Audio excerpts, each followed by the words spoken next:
I love you. এখন কি accept করবে নাকি আমি চলে না না এক্সেপ্টেড আই লাভ ইউ চলেন কোথাও বসি।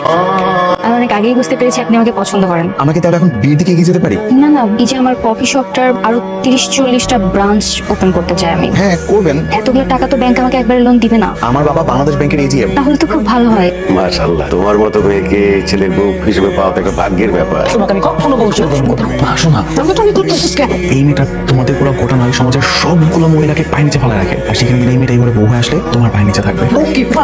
তোমাদের বিয়ের বিষয়টা যত তাড়াতাড়ি সম্ভব ফাইনাল করে ফেলবো। আজকে আমি উঠি। আরে কি শুরু করলে এগুলো তুমি? একটা কথা বলবা না, এই সংসার আমার মতো চলবে, তোমার কথাতে না। কফি শপে আমি তোমার স্পিচ শুনে প্রেমে পড়েছিলাম, তোমাকে বিয়ে করেছিলাম এই দিন দেখার জন্য। যেটা দেখতেছো এইটাই আমি, আর কফি শপে যেটা দেখো ওইটা আমার বিজনেস পারপাসে। বিজনেসের জায়গায় বিজনেস আর সংসারের জায়গায় সংসার। আমি তোমার সাথে এই সম্পর্কে থাকবো না। এই যে ডিভোর্স লেটার আমি সাইন করে দিয়েছি, তুমিও সাইন করে দিও।